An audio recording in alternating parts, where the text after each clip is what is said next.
안녕하세요 여러분. 7월 9일 주일 우리 거대한 병원교회 주일 예배를 드리기로 하겠습니다. 우리 다같이 임내송 찬송가 25장 찬양하시겠습니다. 찬송가 25장입니다.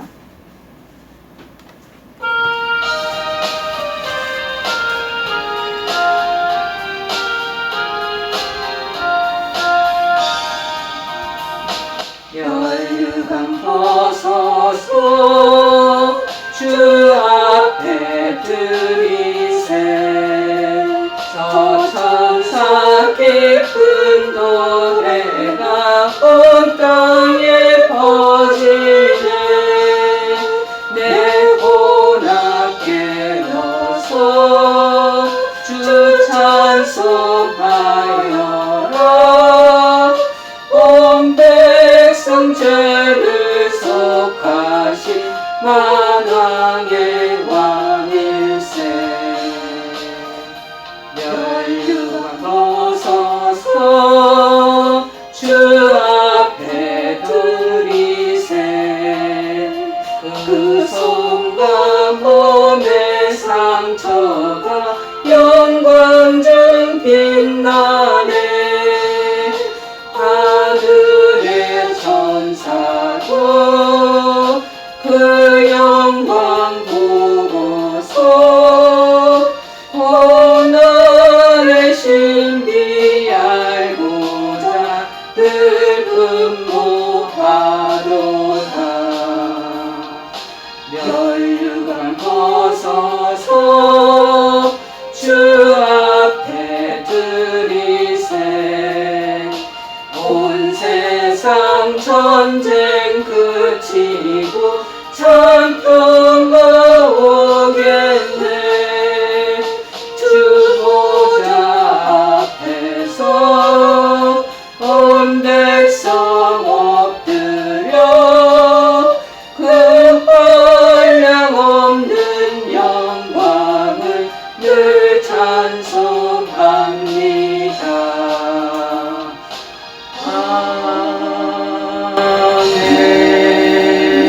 우리 다같이 우리의 신앙을 사도신경으로 하나님 앞에 고백하시겠습니다. 전능하사 천지를 만드신 하나님 아버지를 내가 믿사오며 그 외아들 우리 주 예수 그리스도를 믿사오니 이는 성령으로 잉태하사 동정녀 마리아에게 나시고 본디오 빌라도에게 고난을 받으사 십자가에 못 박혀 죽으시고 장사한 지 사흘 만에 죽은 자 가운데서 다시 살아나시며 하늘에 오르사 전능하신 하나님 우편에 앉아 계시다가 저리로서 산자와 죽은 자를 심판하러 오시리라. 성령을 믿사오며 거룩한 공회와 성도가 서로 교통하는 것과 죄를 사하여 주시는 것과 몸이 다시 사는 것과 영원히 사는 것을 믿사옵나이다. 아멘. 오늘 하나님께서 저희들에게 주시는 말씀은 요한계시록 7장 1절에서 8절 말씀 보시겠습니다. 요한계시록 7장 1절에서 8절 말씀입니다. 페이지 수는 405페이지입니다. 405쪽. 요한계시록 7장 1절에서 8절 좀 긴 내용의 말씀입니다. 다 찾으신 줄 알고 제가 봉독해 드리겠습니다. 이 일 후에 내가 내 천사가 땅 내 모퉁이에 선 것을 보니 땅의 사방에 바람을 붙잡아 바람으로 하여금 땅이나 바다에나 각종 나무에 불지 못하게 하더라. 또 봄에 다른 천사가 살아계신 하나님의 인을 가지고 해 돋는 데로부터 올라와서 땅과 바다를 해롭게 할 권세를 받아 내 천사를 향하여 큰 소리로 외쳐 이르되 우리가 우리 하나님의 종들의 이마에 인치기까지 땅이나 바다나 나무들을 해하지 말라 하더라. 내가 인침을 받은 자의 수를 들으니 이스라엘 자손의 각 지파 중에서 인침을 받은 자들이 14만 4천이니 유다 지파 중에 인침 받은 자가 1만 2천이요 르벤 지파 중에 1만 2천이요 갓 지파 중에 1만 2천이요 아셀 지파 중에 1만 2천이요 납달리 지파 중에 1만 2천이요 므낫세 지파 중에 1만 2천이요 시몬 지파 중에 1만 2천이요 레위 지파 중에 1만 2천이요 이사겔 지파 중에 1만 2천이요 스불론 지파 중에 1만 2천이요 요셉 지파 중에 1만 2천이요 베냐민 지파 중에 인침을 받은 자가 1만 2천이라. 아멘. 야, 오늘 인치심을 받은 자들 인치심을 받은 자들이 4절에 보니 하반절에 14만 4천이에요. 각 나라에서 온 무리들의 인침을 받은 자는 1만 2천. 인침이라는 게 참 궁금합니다. 하나님에게 우리 이마에 인을 딱 박는다. 그러니까 쉽게 얘기하면은 고대 건동지방에는요, 노예나 가축 이렇게 수백 마리들 자기 농장이나 아니면은 자기의 여러 가지 울타리에 뭐 소나 말이나 그 다음에 양이나 이런 거를 다 소유하고 있잖아요. 옛날의 분은 이런 가축을 얼마나 소유했느냐에 따라서 그 집이 부자다 아니다라는 것이 구별이 되는 거죠. 그런데 이 갑자기 울타리를 밀치고 양떼들이 모여 있다가 그게 무너진다든지 붕괴된다든지 울타리가 그러면은 막 뛰쳐나갈 거 아니에요. 얘네들이 우리 집 주인이 여기 곳에 사니까 내가 여기 있어야 되겠다고 사는 존재들이고 그런 동물들이 아니잖아. 가축이 아니니까 막 그러다 보면 여기저기 사방팔방에 그래서 남의 그 영역에 사는 목장이나 이런 데 들어갈 수도 있고 그런 풀밭에 가서 풀 먹다가 길을 잃어버릴 수도 있고 그러지 않겠습니까? 자, 그러면 그에 대한 해결책이 뭐였겠어요? 이게 내 것이다, 내 가축이다, 우리 집 소유다 라는 걸 알려면 그들의 이마에 하나님 그럼 다리에 인을 그 여러 가지 인두 같은 걸로 불을 화롯불 같은 데다가 거기다 달고 가지고 이마에 그 내 거다라는 것을 이경이 그럼 이경이 것 하는 이경이라는 이름을 하고 아니면 너무 길면은 이자라는 이름만 이렇게 한문으로 써가지고 소유권을 표시하기 위해서 살갗에 화인을 찍는 풍습이 고대 건동에 많았잖아. 그것을 빗대어서 지금 말하고 있는 거예요. 실제로 이마에 찍는다기보다는 우리에게는요, 이마처럼 가장 중심이 되고 눈에 잘 띄는 어떤 인격이나 행동으로 그 특징이 나타나는 것을 상징적으로 표현해서 인침을 받는다 라고 얘기하는 거죠. 우리는 예수 그리스도 안에서 저나 우리 여러분들 다 지금 이 영상 설교를 지금 보시는 분들, 시청하시는 분들 다 마찬가지로 여러분의 보이지 않지만은 하나님 보시기에는 다 이미 쳐져 있는 것.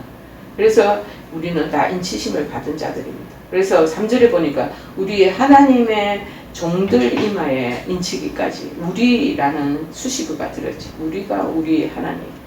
이 입맞을 자들의 어떤 동질성, 저나 여러분의 우리 주 안에서의 동질성, 그리고 일체성을 부합시켜 주고 있습니다. 우리라고 얘기를 하고 있지 않습니까?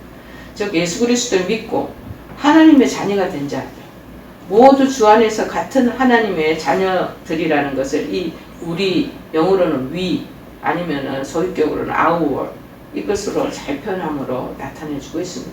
이제 어찌 보면은 우리는 전부 다 다른 환경과 배경에 그런 가족 구성원에 살고 있잖아요. 근데 영적으로 보면은 예수 그리스도 안에 모여 있기 때문에 우리라는 같은 공동체 의식을 말씀해주고 있는 것입니다. 또 여기서 말하는 하나님의 종들, 이제 3절에 보니까 그 종들은 누구를 얘기하나? 사도, 그 다음에 선지자와 같은 하나님의 특별한 일꾼들, 이 사람을 우리가 종들이라고 그러는데 그게 아니에요. 하나님의 백성이 되어서 그분의 뜻에, 하나님 뜻에 순종하는 삶을 사는 모든 성도들을 종들이라 이렇게 얘기를 합니다. 제가 어쩔 때 신방을 갈 때 한우들을 위해서 기도할 때 때때로는 우리 여기 계시는 한우님, 아버님, 어머님 그렇게 호칭을 따라서 기도를 해드릴 때도 있지만 그래도 어떨 때나 여기 하나님의 종, 또 어떨 때 귀한 여종이 아니면 남종이 이렇게 저희들이 호칭을 붙일 때도 있습니다. 마찬가지 그거는 다 우리가 하나님 뜻 안에 순종해서 살아가는 그런 공동체다, 하나님 백성이다라는 것을 말씀하고 있는 것이죠. 또한 이마라는 것은 머리에 우리 여기 이마 앞부분이잖아요. 제주 안에 이마 안에 잠깐 뭔가가 이제 상체기가 났는데 잘못해서 이 고데기를 이렇게 하다가 거기 불이 잠깐 되는 거예요. 근데 지금 일주일 가까이 되는데도 빨리 안 없어지고 그게 다 그대로 있더라. 근데 이마에 인침을 이제 화두나 여러 가지 화인을 딱 찍는다면 이거는 뭐 없어지지가 않는 거예요. 영구히 가는 거예요. 우리가 예수 그리스도 안에서 지금 인침을 딱 받았다는 거예요. 이제 영구히 죽을 때까지 그 하나님의 우리가 존중해서 살아가는 존재가 되었다는 것. 눈에 가장 잘 띄는 부분이기에 이것이 이제 우리 지금 인치지는 않았지만요. 우리의 인격 속에 예수 그리스도의 인격에 그 자꾸 우리가 스며들고 습관화되면서 바뀌어지는 그 인격이 들어오기 시작한다는 이게 인치받은 증거예요. 그래서 이마의 소유 또는 보호라는 그 보증을 의미하는 인을 치는 것들은 어찌 보면 하나님 입장에서 우리는 우리끼리 모여있으니까 잘 모르지만 하나님의 눈으로 시각으로 보면은 인침 받은 자나 안 받은 자가 바로 보이는 거지. 자, 그래서 다른 세상 사람들과 분명한 그런 구분을 가지고 있다는 것을 여러분 아시기를 바랍니다. 그래서 땅이나 바다나 하지 말라. 이 1절에서 보았듯이 세상 심판을 위해서 하나님의 모든 준비들은 지금 완료되었다는 것을 얘기합니다. 저희들이 아침마다 이제 큐티로 이제 부목사님하고 같이 큐티 시간을 갔는데 계시록을 읽으면 정말 아찔한 그리고 참 경각심을 가지고 살아야 되겠구나 라는 것이 보증이 올 때가 너무나 많이 있어요. 날마다 그렇습니다. 어쩌면 이때 이미 바람이 맹렬한 기세로 땅과 바다를 삼킬 그런 태세를 갖추고 있는 것이라는 것을 말씀하는 의미입니다. 지금 세상의 온난화 현상으로 빙하가 점점 녹아내리고 있잖아. 북극과 남극의 그 모든 빙하가 지금 거의 다 녹고 있고 세상적인 기온의 변화가 지금 막 나타나고 있다는 것을 우리가 알 수 있는 거죠. 그렇게 이제 지금 주님께서 하나하나 준비 완료시키고 있습니다. 그러나 하나님께서 그렇게 맹렬한 심판의 재앙을 아직까지는 완전히 몰아붙이지 않고 유보시키고 계신다는 거예요. 그 왜 유보시키고 계시겠어요? 그 목적이 있습니다. 오직 마지막 한 사람까지라도 하나님의 택한 백성으로 구원을 하시기 위한. 그래서 그것을 조금씩 보류하고 있다. 소돔과 고모라 때도 정말 의인 몇십 명을 더 두시렵니까? 또 45명, 43명, 뭐 30명 의인이 남아있다라고 친다면 소돔과 고모라를 멸망시키는 것은 그 의인도 함께 불사르지기 때문에 정당하지 않지 않습니까? 하고 얘기했던 그 아브라함이나 그 롯의 그 고백들을 우리가 들을 수가 있겠습니다. 하나님께서는 그래서 유보하고 계시는 중이라는 걸 우리가 기억해야 될 것입니다. 자, 베드로서 3장 9절에는 그래서 이렇게 합니다. 주의 약속은 어떤 이들이 더디다고 생각하는 것 같이 더딘 것이 아니라 오직 주께서는 너희를 다하여 오래 참으사 아무도 멸망하지 아니하고 다 회개하기에 이르기를 원하시느니라. 하나의 목적이, 유보의 목적이 여기 베드로서 3장 9절에 있습니다. 이러한 하나님의 구원의 은혜와 사랑이 없다면 그 누가 환난 날에 넘어지지 않을 사람이 있겠습니까? 다 넘어지게 됐어요. 구원받은 우리도 아차 잘못하면 하나님 언제 오시냐? 주의 재림이 아직 멀었다더라. 지금 성경에는 내일 이전부터 계속 온다 그랬는데 지금까지 안 오는 거야. 오지 않는 거야. 라고 흥청망청 살다 보면 언젠가 갑자기 그런 일들을 당할 수가 있고 그러면은 회개할 기회도 없고 그냥 곱다시 심판의 자리에 나가게 되잖아요. 그래서 우리를 끝끝내 기다리시면서 한 사람이라도 회개의 자리에 들어오게 하시기 위해서 우리를 정말 하나님께서 참고 유보시키고 계신다는 거예요. 그러나 우리는 우리 사랑하시는 사람, 우리 사람이 아니라 존재이신 하나님 때문에 이 모든 일에 여러 가지 넘어지고 자빠지고 엎어진 일들이 있겠지만 넉넉히 이기에 이 기다리고 참아주신 그 사랑 때문에 이기게 될 것이라고 로마서 8장 37절에는 거듭거듭 말씀하고 계십니다. 그래서 내가 입맞은 수를 들으니 이 사절에 보면서 우리가 특기할 점은 뭐냐, 입맞은 자의 숫자만 언급되어 있을 뿐 인을 치는 실제 장면이 부각되고 이게 정말 이 영상으로 막 찍어서 배보내면 정말 더 리얼틱하게 이게 받아들여질 것 같아요. 그런 자격에 대한 묘사는 다 생략되고 그 다음에 그냥 숫자만 적혀 있어요. 하나님께서 선지자 에스겔이라는 선지자에게 성 안에 남은 거룩한 자들을 구원하기 위해 인을 치라고 명령하신 경우가 에스겔서 9장에 나온 적이 있습니다. 자, 거기에서도 인을 치라는 명령, 그리고 인을 쳤다는 선지자의 보고만 있을 뿐 인을 치는 그 생생한 장면은 생략되어 있는 거예요.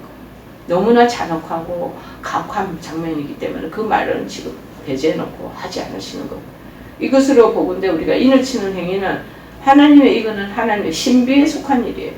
그래서 인간에게 보여질 성질의 것이 아닌 것인 것을 우리가 미루어 짐작할 수 있겠습니다. 아니면 생생하게 또 어찌해서 이마이마했다라는 것을 왜 보여주지 않겠습니까? 요한계시록 저희들이 요새 지금 읽고 있는 19장의 이 내용에 보면은 하나님께서 천사들을 명령하사 수많은 수백 마리의 하늘에 나는 새들이 날아와서 그 사람들의 살을 다 정말 파서 먹게 되는 그러한 내용들을 살을 먹는 것을 보여주고 있어요. 산산이 사람들 아주 처참하게 어찌 보면 잔인하죠. 그 상상을 해보면 참 무시무시한 그런 장면입니다. 그런데 우리가 봐서 크게 은혜가 되지 않을 거니까 하나님의 신비의 영역으로 그거는 제외시켜놨다는 것이죠. 그래서 이스라엘 자손의 각 지파 중에 14만 4천. 자, 이 내용이 이스라엘 자손과 14만 4천이라는 숫자가 문자적으로 의미 그대로 말하는지 아니면 상징적인 표현인지에 대한 이것은 각 구약 학자들마다 해석상의 문제가 다 다르게 설명되고 있습니다. 일반적으로 우리가 이스라엘이라는 이 명칭은 아브라함의 혈통을 이어받은 유대 민족을 지칭하지만 신약에 오면 성도들이 참 이스라엘로 불러지고 있다. 예수 그리스도를 믿는 자, 이 사람들을 이스라엘로 부르고 있기 때문입니다. 그러기에 오늘 이 4절에서 나오는 이스라엘, 예루살렘이라는 이런 용어들은 어째 보면은 그때 그 당시에 이스라엘 민족, 예루살렘의 사람 이 얘기들을 말하는 것이 아니고 굉장히 영적이거나 어떤 상징성 있는 그런 뜻으로 사용되어 있다는 것을 우리가 기억해야 할 것입니다. 그래서 요한계시록 11장, 20장, 21장에 보면은 거기에도 언급되는 내용이 또 내가 보면 거룩한 성 예루살렘이 하나님께로부터 하늘에서 내려오니 그 준비한 것이 신부가 남편을 위하여 단정한 것 같더라. 그렇게 나옵니다. 그래서 성령으로 나를 데리고 크고 높은 산으로 올라가 하나님께로부터 하늘에서 내려오는 거룩한 성 예루살렘을 보이니 여러분 이 거룩한 성 예루살렘에 대한 또 찬양곡도 있잖아요. 저희들이 어느 소프라노를 통해서 이 찬양을 듣는데 너무 은혜롭고 감격스럽더라고요. 자, 어쨌든지 때문에 일단의 학자들이 말씀하시기를 이 본문의 이스라엘 자손은 혈통적 유대인을 지칭하는 것이 아닐 것이다. 영적인 이스라엘, 저나 여러분 모두를 지칭한다고 얘기하고 있습니다. 그렇다면 이스라엘 자손이라 하면 유대인과 이방인을 불문하고 모든 하나님의 택한 백성을 의미한다고 보아야 할 것입니다. 또한 14만 4천이면 뭐냐? 이 숫자는 하나님의 택한 받은 무수히 많은 백성을 뜻하는 상징적인 숫자죠. 정말 그대로의 카운트다운된 그런 숫자가 아니라는 것을 말하는 것입니다. 이 숫자는 더 이상 많을 수 없는 거대한 그런 숫자를 의미한다고 볼 수 있습니다. 그래서 5절, 8절의 내용 중에도 마찬가지예요. 제가 조금 전에 초두에 언급했잖아요. 이스라엘 자손의 각 지파 중에서 인침받은 자들이 14만 4천. 각 유다 지파, 12지파 중에서 1만 2천 다 총틀어서 이것도 14만 4천이라는 숫자 마찬가지로 상징적인 의미로 사용된 것이지 문자적 의미로 쓰여졌다고 보시면 안 된다는 것입니다. 혹자는 이 숫자를 풀기를 12 곱하기 10, 3성, 10의 상성을 엮여서 12,000이라고 하기도 하고 성경에서는 선민을 가리키는 기본수이 12지파잖아요. 12지파에 만수 10을 세제곱 한수를 곱한 것은 그만큼 이루 헤아릴 수 없도록 세계 지금 수억 71억의 인구라면 그 중에 많은 사람들의 숫자, 그 충만한 숫자의 카운트를 지금 의미한다라고 보면 되겠습니다. 그런데 독특한 점은 뭐냐? 첫째 장자의 르우벤보다 혈통상 메시아를 대표로 배출한 지파가 누구였어요? 유다 지파잖아요. 유다 지파가 맨 앞에 기록되고 있다는 것이 굉장히 특징적입니다. 5절에 보니까 유다 지파 중에 그 장자인 르우벤 지파 이렇게 하지 않고 유다 지파를 먼저 언급하죠. 둘째는 우리가 알아야 될 게 뭐냐? 단 지파의 이름이 생략되어 있다라는 거예요. 셋째는 뭐냐? 에브라임 이름이 또 생략되고 그 자리에 요셉 자손의 이름이 기록되었다는 것이 8절에 우리가 보면 보입니다. 넷째로 또 생략된 단 지파의 자리에 누가 들어와 있냐면 레위 지파가 언급되어 있다는 점을 참조하면서 우리가 생각해 봐야 할 것입니다. 자, 단지파가 생략된 이유는 뭐냐? 그 지파가 이스라엘 지파 중에 처음으로 우상을 숭배했기 때문이라고 많은 학자들은 이 모든 의견을 통합시키는 것을 일반화시키고 있습니다. 사사기 18장에 보면은요, 이스라엘 지파 중에서 단지파, 제일 먼저 우상 숭배를 했다라는 것입니다. 아니면 적 그리스도가 이 지파에서 나올 것이라는 유대인들의 전통적인 어떤 사상과 그런 자기네들의 관습 속에 이 얘기가 이전에 내려오고 있나 봐요. 그래서 이 단지파를 제외시키지 않아. 이제는 이 사람들이 인침받지 못한다는 것을 얘기하죠. 특별히 오늘 본문에서 눈여겨볼 내용이 바로 인치심에 대한 것을 말하잖아요. 인, 도장 찍히다, 도장 박히다 라는 한자어 안에 용례 설명이 있습니다. 어떤 물건, 아까 제가 초두에 언급하듯이 가축을, 아니면 물건의 소유권, 또 어떤 사건에 승인하는 것을 의미하잖아요. 고대 이 왕들이 가지고 있던 인장, 굉장히 중요하고 큰 역할을 했습니다. 왕의 인장이 찍힌 문서, 물건, 오늘날에도 마찬가지입니다. 대통령의 이름이 찍힌 인, 그리고 그런 인장, 굉장히 큰 역할을 하는 거죠. 그 사신으로, 아니면 대사들이 그 대통령의 명령을 가지고 각 나라로 파급될 때 대통령의 인장이 딱 찍힌 것을 가지고 나가지 않겠습니까? 저희들은 뭐 거기에 비유할 때는 못 되지. 고대 안암병원 교회 직인이 있어요. 세례증에.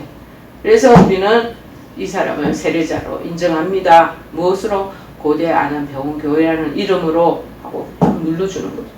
자, 그러면 그분들은 이제 왕의 소유권이 되고 특별히 취급되어져요. 이거는 이제 미국 같은 데서도 보면은 위에 있는 큰 대표격인 사람들이 무슨 서류를 꾸며가 보낼 때는 이제 대학교 안에서, 그러니까 대학 그 학장이나 그렇지 않으면 총장이나 이분들이 인이 박혀있는, 그러니까 이 사람들을 졸업하기를 인정합니다. 박혀있는 여러 서류가 있는데 그거는 아무도 손을 대면 안 돼요.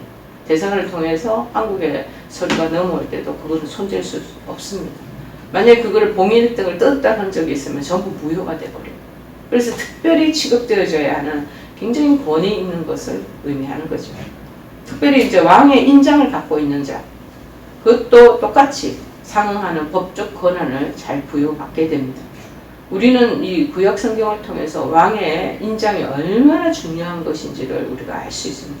창세기 보면은요, 애굽의 왕 바로가 요셉에게 애굽 온 땅의 총리로 임명하는 장면이 나옵니다. 창세기 41장 42절에 보면은 그에게 인장 반지를 끼워주던 그 장면을 우리가 생각할 수 있을 겁니다. 중요한 간직 자리에서 그래 내가 너에게 그 직책을 맡은 보직자로 인정하노라 하고 권리를 내게 양도한다는 중요한 간직 자리에서의 위엄을 보여주고 있잖아요. 창세기 내용에 보면은 자기의 인장 반지를 빼어 요셉의 손에 끼우고 그에게 또한 세마포 옷을 입히고 금사슬을 목에 걸고. 자, 그런데 오늘 본문에는 하나님의 심판으로 이 땅에 화가 미치기 전에 살아계시는 하나님을 인을 받는 맞았던 14만 4천명 하나님의 종들에 대한 지금 언급을 하고 있는 것입니다. 그렇다면 살아계신 하나님의 인을 맞았다는 것, 무엇을 뜻하는 것인지 우리가 충분히 이해가 가능할 것입니다. 첫째, 하나님께 우리 속했다는 것. 우리는 안 보여요.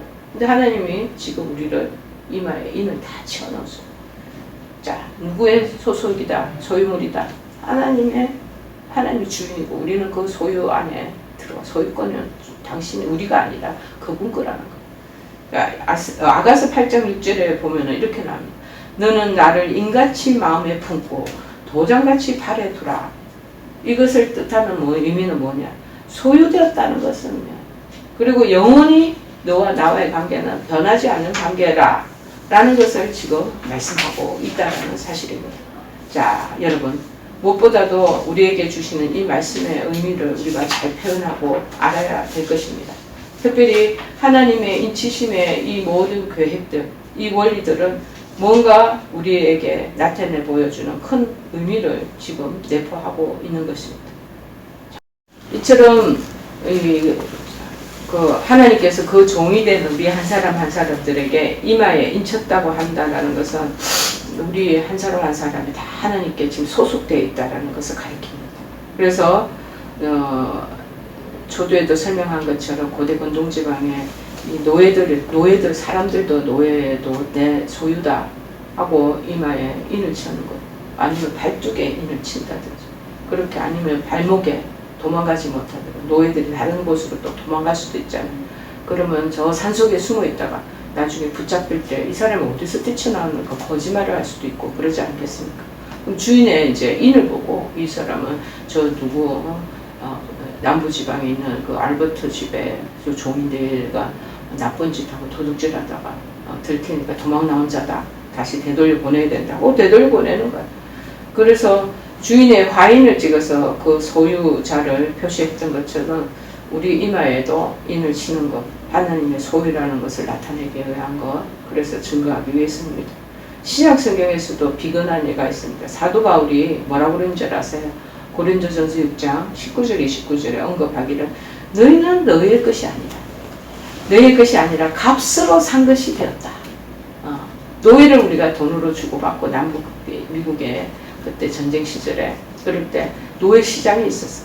그 중에서도 몸이 우람차고 일을 잘할 것 같은 큰 비싼 돈을 주고 그 주인이 그 노예를 사가지고 오는 거야. 값으로 사. 우리는 뭐 그리스도가 십자가에 돌아가시는 그 십자가의 그 은혜로 그 값을 당신이 하나님이 예수 그리스도 당신의 독생자 아들을 죽임으로써까지 우리를 사기 위해서 값을 치렀다는 거예요. 이제는 우리는 우리 자신의 것이 아니라 누구 것? 명백히 하나님의 것이라. 그래서 사나 죽으나 우리가 주의 것이로다. 로마서 14장 8절에 언급합니다. 우리 믿음의 사람들은 분명 하나님께 속하는 하나님의 사람들인 것을 지금 의미하는 것이죠. 자, 그래서 하나님께서는 그들의 이마에 인을 치사 멸망에 처해질 땅의 사람들과 구별시키는 것, 그리고 당신의 의로운 백성임을 보증하고 계신다는 것 하고 안심이 되지 않겠습니까? 자, 그러므로 하나님의 인치심을 받은 성도들은 우리는 영구히 하나님의 소유된 백성이다라는 것을 알아야 될 것입니다. 그러기에 우리는 이제는 하나님의 그 능력과 존귀함을, 하나님 백성과 자녀가 됐잖아요. 존귀함을 다 힘있게 됐어. 자, 어떤 세상 사람들보다도 영적으로 우리는 굉장히 존귀한 자가 되는 권세를 가지게 되었다라는 사실. 이 땅에서는 그저 그들이 더 잘 살고 더 풍성하니 그들이 더 홍황되고 잘 되는 것 같이 보여도 영적인 세상에서 영적인 눈을 가지고 그 견해 속에서 우리를 해석하고 봐갈 때는 우리가 더 존귀한 자라는 것을 말씀해주고 있는 것입니다. 우리 모든 성도들은 진정 그래서 하나님의 인치심을 더 받기 위해서 하나님의 소유로서의 합당한 의로움, 그 경건함, 그리고 거룩함, 그리고 하나님에 대한 믿음을 더 확고히 해야 할 것입니다. 두 번째로 인친다는 의미는 하나님 소유된 것을 의미할 뿐만 아니라 하나님께서 보호해 주신다는, 이제 가축이나 그 다음에 노예들이나 인쳐진 것들, 그 주인 농장의 주인이나 농장에 있는 모든 그 관리인들이 다 뭐 어떻게 병들까, 그 다음에 어떻게 될까 살피고 일이나 늑대에 그런 노량물이 될까봐 늘 밤에도 불쳐줘야 바뀌어가 일하는 사람들을 바꿔가면서 살피는 것이 마찬가지로 우리를 친히 하나님께서도 보호해 주신다는 것입니다.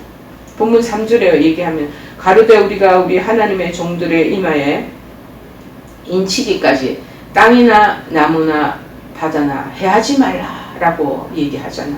무슨 말입니까? 결국 성도들의 이마에 인을 치는 하나의 목적이 여기에 비춰지고 있다는 것. 즉 성도들에게 해를 당하지 않도록 하시기 위해서, 즉 무섭게 임할 화가 만약에 도래된다면 그 죄해로부터, 그 화로부터 당신의 소유된 자를 보호하시기 위해서 임을 밝히 보여주는 것 아니겠습니까? 어중이 떠중이 다 모여 있는데 그 중에서 내가 인쳐진 그런 가축이나 그 동물들이 갑자기 습격을 당할 때 그 보호해 줘야 되잖아요. 그런 의미죠. 그래서 하나님 주시는 그 영적인 눈으로 다 우리를 살피시면서 하나님 뜻 안에서 우리를 끝까지 책임져 주신다는 거예요. 여러분, 하나님 인치심을 받은 성도들은 어떤 재앙과 화가 임한다고 할지라도 절대 안전하고 변함이 없는 하나님의 보호를 받게 된 줄로 믿습니다. 성경의 예를 들자면요, 하나님께서 이스라엘 백성을 보호하셨기 때문에 애국왕 바로가 그들을 해치지 못한 것처럼 함부로 그들을 어떻게 자지우지 못했잖아요. 출애굽기 14장 3절을 보니까요, 그날에 여호와께서 이같이 이스라엘을 애굽 사람의 손에서 구원하시매 이스라엘이 바닷가에서 애굽 사람들이 죽어 있는 것을 보았더라. 자, 홍해를 가로질러 나갈 때 우리 이스라엘 백성들은 다 건너고 난 뒤에 뒤따라 추격하던 애굽 군대들이 다 수장이 돼버리고 물 안에서 죽게 되는 그러한 역할들을 우리가 성경 속에서 적고 있지 않습니까? 마찬가지. 어떤 상황에 헤치지 못하는가, 우리가 이 홍해 사건을 통해서 견주어 비교할 수 있을 것입니다. 사울과 다윗을 보십시오. 자, 사울왕이 다윗을 어떻게 하든지 죽이려고 하잖아요.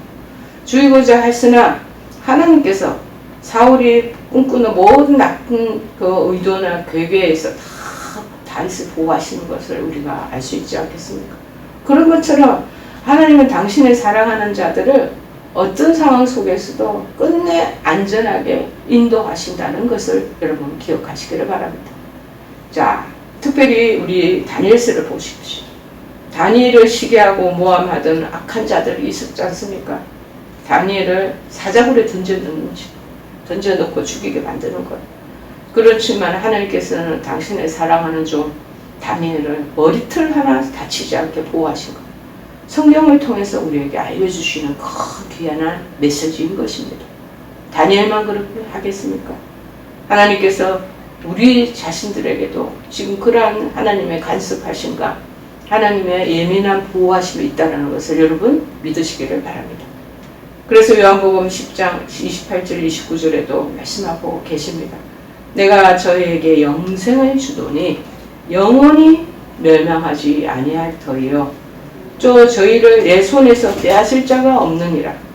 저희를 주신 내 아버지는 만유보다 크심에 아무도 아버지 손에서 빼앗을 수 없느니라고 말씀하고 계십니다. 여러분, 우리는 다 하나님의 인침받은 자로 하나님의 소유된 백성입니다. 하나님의 도심을 하나님께서 모든 것을 간섭하시고 섭리하시면서 도심을 받게 하는 우리 절대적으로 안전하다는 것을 여러분 믿으시기를 바랍니다. 이건 믿어야 돼요. 믿음으로 받아들여야 돼요. 왜냐하면 하나님이 영원토록 살아계시는 분이시죠. 그 당시에 성경 속에 거하시는 그 하나님으로만 저속되지 않고 어제나 오늘이나 그리고 우리 향후 미래에도 동일하게 운행하시고 간섭하시며 섭리하시는 분이라는 것을 여러분 믿음으로 간직하시기를 바랍니다. 그리고 만유의 온 세상 삼라만사의 통치자고 주권자 되시는 전지전능하신 분이라는 것, 그분이 우리의 주인이고 우리를 이끌어 가실 분이라는 것을 다 여러분 마음속에 간직하시기를 바랍니다. 그러므로 그 어떤 악한 마귀의 괴계나 그 어떤 질병의 그러한 어려움 속에 있다 할지라도 환난의 장벽이 있다고 할지라도 하나님께로부터 인치심을 받은 자들은 영원히 보호된다는 것을 여러분 믿음으로 확신하시기를 바랍니다. 그래서 조금도 두려워하거나 불안해하지 말아야 할 것입니다.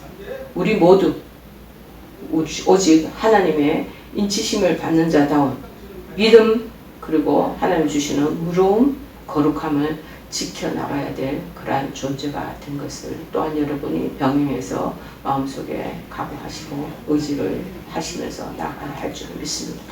오늘 이 말씀을 생각하시면서 인치심 받은 우리들 하나님의 소유된 백성이요 끝까지 보호를 받을 수 있는 그러한 위치에 있다는 것을 간직하시면서 찬송가 342장 찬양하십니다. 342장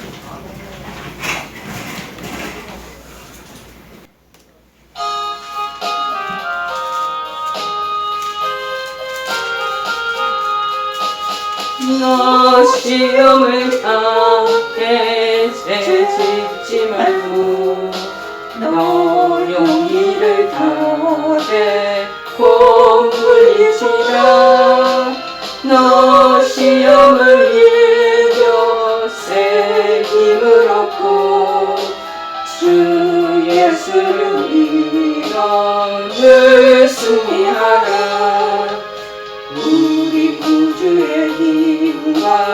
그의 위로를 빌라 주님 내 편에 서서 항상 도우시리.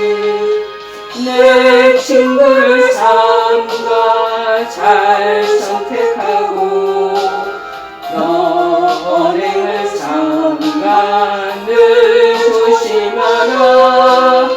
너 열심을 다해 늘 충성하고 온 정성을 다해 주 봉사하라.